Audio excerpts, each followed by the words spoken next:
Olá, meus irmãos, sejam bem-vindos para mais um vídeo. Nesse vídeo nós vamos falar sobre pontos cantados. Quando nós falamos em outros vídeos a respeito de toques, nós já falamos dos atabaques, eu já comentei superficialmente sobre os pontos cantados. Nós vamos focar aqui o que são esses pontos cantados, de onde eles vieram, como a gente faz para cantá-los. Tá? A palavra ponto cantado, ela é as nossas cantigas. No candomblé se chama cantigas, numa igreja normalmente se chama de louvores, que são os cânticos, as orações, mas a oração do umbandista não é o Pai Nosso, não é a Ave Maria. A oração do umbandista é os pontos cantados. É essa forma que nós expressamos a nossa fé. Mas pai, eu fui num terreiro e lá eles rezam o Pai Nosso. Não há mal nenhum nisso. É uma oração muito forte, por sinal, que atende à necessidade. Ah, mas pai, eu fui no terreiro que rezaram Ave Maria, rezaram Santo Anjo e rezaram Crê em Deus Pai. Não há problema. Cada sacerdote, ele busca formas de montar a doutrina do ritual da sua casa que mais lhe agradem e mais façam com que a sua casa tenham o reflexo da sua ideologia do que é a religião. Como assim? A Umbanda, ela não tem uma Bíblia ou procedimentos que digam é dessa forma que deve se seguir, é nisso que você deve acreditar. Nós temos os princípios que são passados da fundação do terreiro, são os princípios que foram lá de trás também de Zélio de Moraes, quando ele fundamentou a religião, onde ele trouxe em si que a Umbanda seria um local para que os espíritos tivessem voz, que eles pudessem falar. Um local onde o negro, onde o escravo, onde o indígena, onde o baiano, onde o pernambucano, onde o brasileiro, onde o europeu tivesse um lugar para falar, independente de sua graduação terrena, independente de sua idade, independente de sua origem, credo, sexo, cor, etc. Então, depois de algumas reuniões, algumas sessões, Zélio, com seus 7 encruzilhadas, começou a passar fundamentos que a Umbanda teria. Começou a dizer que a prática da caridade seria de uma forma ou de outra, que ela não seria cobrada. Porém, não foi só 7 encruzilhadas que começou tudo isso. Ele é um marco histórico que foi documentado e conhecido. Mas em outras regiões do Brasil isso foi acontecendo também. Então houveram várias doutrinas que surgiram. Dessas doutrinas começaram a vir influências kardecistas, influências católicas, influências africanas. Até mesmo Zélio de Moraes, quando o Orixá Malê trabalhou com ele, onde ele inseriu alguns rituais africanos na Umbanda, alguns não aceitaram, porque alguns acreditaram que a Umbanda não era aquilo. Então, a primeira coisa que eu quero pedir quando nós falarmos de pontos cantados é: abram a sua mente, aceitem que a Umbanda não é uma religião dos homens, não é uma religião nossa, não, ela é uma religião dos espíritos. Ela não é uma religião dos orixás, ela é uma religião dos espíritos. Ela é uma religião comandada, controlada e guiada pelos espíritos. Quem comanda o ritual é um espírito. Ele passa como ele quer que seja a doutrina da sua casa, ele passa como ele quer que sejam os preceitos. Então existe um espírito chefe da casa que é quem controla a casa. A casa é do espírito. Então há muitas divergências, há muitas doutrinas. Eu não estou aqui para julgar a legalidade, muito menos se está certo ou errado. Estou dizendo como funciona na minha casa, estou dizendo como eu entendo que é Umbanda. Os espíritos chegam na casa, então esses espíritos chefes determinam. A nossa Umbanda que nós vamos proferir aqui vai ser com prestação da caridade. Nós não iremos cobrar, mas aqueles que quiserem nos ajudar financeiramente, pondo na caixinha, para ajudar numa despesa, para ajudar na conta de água, de luz, no aluguel, fique à vontade. Aquele que quiser trazer 1 quilo de alimento para poder ajudar aqueles que não têm, fique à vontade. Se a outra casa que é diferente, que diz, olha, para você consultar é R$20, eu não estou aqui para julgar, porque pode ser que aquele sacerdote é o tempo dele, ele trabalha com isso, ele não tem um trabalho fora. Então eu não posso julgar a pessoa quanto a isso, porque pode ser que esses 20 reais que ele usa é o que ele vai ter para comprar comida para a semana, se ele não tem um sustento próprio, se ele vive e paga o terreiro do terreiro, entenderam? Não é todo mundo que é assim, mas eu quero, antes de começar a falar de ponto cantado, deixar isso claro, que nós não podemos ser hipócritas em dizer que a minha religião está certa, porque tem muita religião aí fora que faz isso, que diz que aquela é a certa e o umbandista está errado. E aí nós, dentro da nossa religião umbanda, julgamos o nosso irmão umbandista por uma ou outra situação. Então, vamos começar com esse ponto, abrir a mente quanto a isso, que é importante entender o porquê que as coisas acontecem. O porquê é cobrado, como é cobrado, porque é feito, porque não é feito. Certo? Então, isso é só uma observação antes de nós começarmos. Conversem com o seu sacerdote, sentem na frente dele, aprendam com ele. A religião umbanda não é descoberta, não é aprendida no Google.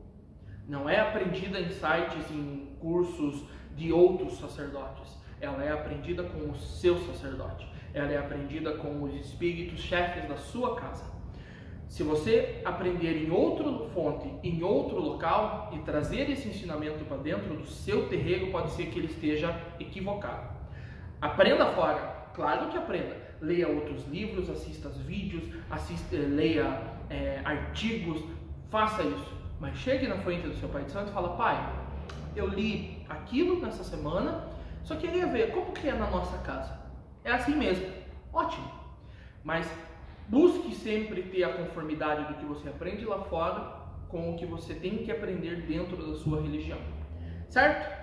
Quando nós agora entendemos tudo sobre isso, nós vamos falar sobre o ponto cantado. Mas pai, por que o senhor enrolou tanto para falar disso antes de começar? Porque o ponto cantado no terreiro, ele é menosprezado. As pessoas de um terreiro, médiums da casa, algumas pessoas até mesmo quando já são mais elevados em hierarquia, menosprezam a força de um ponto cantado. As letras não estão ali à toa, elas não são colocadas daquela forma à toa. Elas são unidas de uma forma que gera um campo espiritual e energético para poder ser elevado para o... Há letras que são feias, que elas não têm ritmo, não têm harmonia, porém elas têm um fundamento por trás. Um ponto cantado, essas letras elas podem ter sido trazidas por um espírito, que pode ter sido baixado no terreiro, e falou: filho, anota aí, minha cachimba está no toco, manda moleque buscar. Na hora do meu desencarne, a minha cachimba ficou lá. Foi uma frase dita, e quem anotou criou o primeiro ponto cantado, que é um ponto de preto velho, que foi passado pelo pai Tonho, que é o pai Antônio, que é incorporado no Zélio de Moraes. Esse foi o primeiro, mas outros guias começaram a se manifestar e vão trazendo seus pontos. E essas palavras são unidas de uma forma tal que deixam aquele ponto com uma energia certa. Esse ponto ele pode ser criado por intuição mediúnica. O médium pode estar ali. Normalmente o Gus e a Tabaqueiros têm mais essa parte de intuição. A intuição da corimba ela é mais aflorada do que do restante da corrente. Mas pode ser qualquer um. Em que simplesmente vem na sua cabeça aquelas palavras, você pega e anota. E seria interessante que passe por um Ogã para ele poder dar ritmo, para ele poder adequar um ponto e talvez aquele ponto possa ser usado. Além disso, ele também pode ser criado por nós médiuns e ser entoado para tal fim, para que ele seja ouvido do lado de lá. Aí agora eu quero deixar a minha observação quanto a isso. Todos aqueles cânticos, os pontos, as letras, que são trazidas do lado espiritual, um guia chegou, baixou em terra, passou a letra e nós vamos cantar. A analogia disso seria ele me trouxe o número de telefone dele para quando eu precisar eu ligar para ele. É uma analogia. Eu sei agora quais são as palavras certas que, entoadas de uma forma correta, conseguem chamá-lo. Quando nós criamos uma música, nós simplesmente criamos e começamos a cantá-la, nós podemos estar discando para um número qualquer, podemos estar ligando para qualquer lugar, porque pode ser que aquelas palavras não tenham um campo energético que consigam trabalhar ou abrir. Então a criação de pontos para simplesmente a parte material, porque é bonito, porque é lindo, porque ele tem um ritmo gostoso de se cantar, nem sempre ele vai ter a função espiritual adequada, nem sempre ele vai conseguir fazer o mesmo fim. Um exemplo para vocês, pegue uma oração do Pai Nosso, reze ela numa igreja. Agora, na outra semana, você não vai rezar o Pai Nosso, você vai pegar uma música, por exemplo, sem nenhum tipo de preconceito nenhum, tá? Por favor. Pegue uma música do Padre Marcelo Rossi, eu escutava essas músicas, eu gostava dele, não tenho nada contra, e cante essa música agora na igreja. Ambas vão ser escutadas, ambas vão louvar o seu sagrado. No entanto, uma vai atingir o seu objetivo, a outra foi uma música criada para despertar sentimentos terrenos, mas não necessariamente ela abre portas espirituais. É um exemplo, tá? Mas isso serve para nós, em que o ponto cantado, quando ele é feito para uma entidade, por exemplo, na nossa casa nós tivemos o ponto mais recente, foi o que os Ogãs criaram para a preta velha Vozefa, fizeram um ponto para ela. Com a forma que ela trabalhava, criaram esse ponto. Chegaram para ela, um dia que ela chegou em terra, e cantaram o ponto. Ela gostou e disse, esse vai ser meu ponto, esse vai ser a minha cantiga. Então foi apresentada uma letra para um espírito que disse, aceito, eu consigo energizar e chegar com essa energia. Então isso é importante para que não se cante pontos cantados só por cantar. Ah, eu achei um ponto bonito, eu vou pegar e vou cantar ele na jeira. Mas pode ser que ele não sirva para nada. É como você pegar uma letra qualquer de música e trazer para o terreiro. Ele só vai ter uma sonoridade boa para as pessoas cantarem materialmente. E a parte espiritual não existe. Eu priorizo na casa que sejam cantados pontos antigos. Pontos que as entidades passaram antigamente. É a minha prioridade essa. Eu não ligo quando são trazidos pontos novos, mas eu gosto que as entidades aprovem os pontos novos. Então, se ainda não teve, mas se em algum momento, por exemplo, a Corimba traz um ponto novo, vou chutar aqui, de Maria Mulamba, tá? E começou a cantar, a entidade olha para eles e faz assim, ó, não. Então já está sendo dito que esse ponto, essa música que está sendo trazida não serve para nossa casa, risca fora. É um cântico que não vai trazer as energias que nós queremos. Isso é importante saber. Ponto cantado não é só uma letra que se canta para poder animar a festa, para animar a gira. Não é isso. Os pontos, eles são divididos em linhas, são divididos entre orixás, tem pontos que são chamadas, tem pontos que são para trabalhos, tem pontos que são de abertura, então pontos de ritual, que são ponto de defumação, ponto de bater a cabeça, que é o ato da reverência com o seu orixá, saudação dos pontos da casa, saudação do congá, saudação da trunqueira, saudação de algumas entidades. Então, há pontos referência, pontos chaves. Durante esse ritual, esses pontos eles fazem com que a corrente concentre as suas energias para aquele determinado fim. Se nós estamos nesse momento cantando um ponto de saudação para a Corimba, nesse exato momento estamos reverenciando o padrinho da Corimba. Nesse momento, toda a energia da casa, do pensamento dos médiuns, a energia vibracional de cada um, ela se concentra na Corimba. Então ela traz um reconhecimento e engrandece a Corimba, como que se o caboclo agora entendesse a energia de cada um que se concentrou nele. É como se fosse um ato de identidade. Tá? Agora vamos saudar a Corimba. Então nesse exato momento, todo mundo se concentra nele, ele vai sentir a energia de cada um e ele sabe todo mundo que está aqui. Então é importante que haja rituais chaves, coordenados de uma forma correta, para que eles consigam trazer a energia correta no terreiro. Dito isso, pontos cantados têm energia, tem fundamento, tem história, Na nossa plataforma EAD, que eu vou estar lançando em breve, ela está quase pronta já, eu vou fazer um curso específico sobre tradução, entendimento, resenha, interpretação de pontos cantados. Pontos cantados chaves. Então, alguns pontos de chamada, de reverência, de saudação.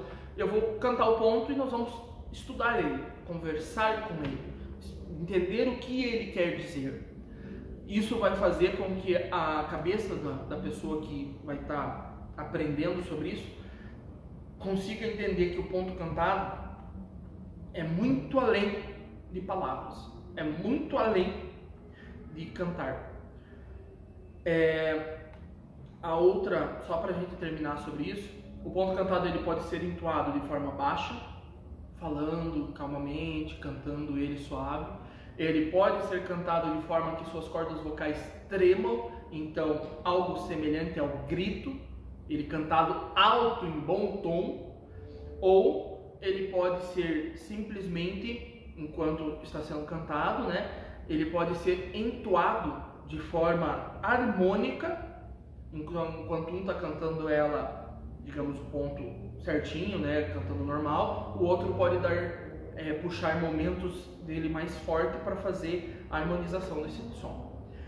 Tudo isso é estudo, tudo isso é tempo, tudo isso é aprendizado, mas o ponto cantado ele é muito maior do que tudo isso.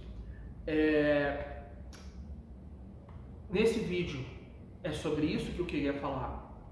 Nesse curso de Umbanda, eu não estou focando em ensinar pontos, em ensinar toques, eu estou focando sobre ensinar fundamentos, ensinar o porquê que o ponto cantado é um objeto sacro do terreiro, ou porquê que o ponto cantado não deve ser usado de forma leviana. Ele deve ser cantado. Mas pai, posso cantar na rua? Pode, desde que você cante com respeito. Pai, estou em casa, posso cantar ponto de Exu? Pode, desde que você cante com respeito. Posso cantar ponto do Molu? Pode, desde que você cante com respeito. O cantar os pontos, o louvá-los, o atrair aquela energia, ele pode ser feito a qualquer momento da sua vida, desde que seja com respeito, porque é a nossa oração. Os pontos não servem para servir de zoeira, servir de brincadeira. Eles servem para entoar orações e comunicarmos através do véu. Bem, é sobre isso que eu queria falar nesse vídeo. Até o nosso próximo.